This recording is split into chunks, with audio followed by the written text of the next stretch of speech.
নমস্কার বন্ধুরা, বাংলার যুবসাথী প্রকল্পে আবেদন করার সময় আপনাদের বেশ কিছু ডকুমেন্ট আপলোড করতে হয়, যেমন মাধ্যমিকের অ্যাডমিট কার্ড, মাধ্যমিকের মার্কশিট, আধার কার্ডের কপি, ভোটার কার্ডের কপি ইত্যাদি। সব ডকুমেন্ট পিডিএফ আকারে এবং 300 কেবির মধ্যে আপলোড করতে হবে। এখন সমস্যা হচ্ছে, আপনারা যখন এই ডকুমেন্টগুলো কম্পিউটারে স্ক্যান করছেন অথবা মোবাইল দিয়ে ছবি তুলছেন, তখন ফাইলের সাইজ অনেক বেশি হয়ে যাচ্ছে। এই ফাইলগুলি কিভাবে 300 কেবির মধ্যে এবং 50 কেবির মধ্যে আনবেন, সেটাই আমি আজকে এই ভিডিওর মধ্যে আলোচনা করব।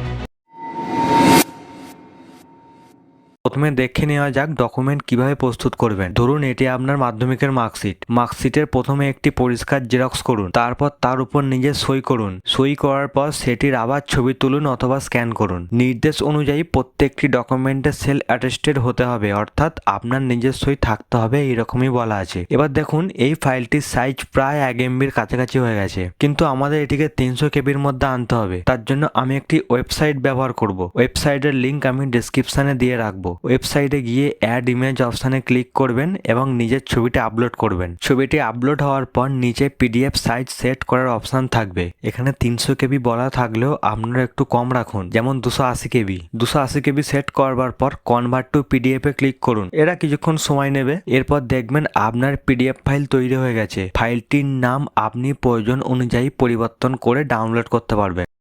এবার আসি ফটো ও সিগনেচারের ক্ষেত্রে। আপনি কি করবেন? ফটো বা সিগনেচার 50 কেবির মধ্যে আপনাকে আনতে হবে। এগুলো অবশ্যই জেপিজি ফরম্যাটে করতে হবে। এক্ষেত্রে অন্য একটি ওয়েবসাইট আমি ব্যবহার করব, তার লিঙ্কও আমি ডেসক্রিপশনে দিয়ে রাখবো। আপনি ডেসক্রিপশনে গিয়ে ওয়েবসাইটে গিয়ে সিলেক্ট ইমেজে ক্লিক করুন, আপনার ছবিটি আপলোড করুন। নিচে সাইজ অপশানে 40 কেবি অথবা 45 কেবি সেট করে কম্প্রেসে ক্লিক করুন। কিছুক্ষণ পর ছবিটি কম্প্রেস হয়ে যাবে। ছবিটি কম্প্রেস হয়ে যাওয়ার পর ডাউনলোড অপশানে ক্লিক করে ছবিটা আপনি ডাউনলোড করুন। ডাউনলোড করার পর দেখবেন ছবির সাইজ অনেক কমে গেছে। এইভাবে আপনারা খুব সহজে ডকুমেন্ট এবং ফটো নির্দিষ্ট সাইজের মধ্যে এনে আপলোড করতে পারবেন। এই ছিল আজকের ভিডিও। ভিডিওটি ভালো লাগলে একটি লাইক করবেন, চ্যানেলটি সাবস্ক্রাইব করবেন, কোনো সমস্যা হলে কমেন্ট করবেন। ধন্যবাদ।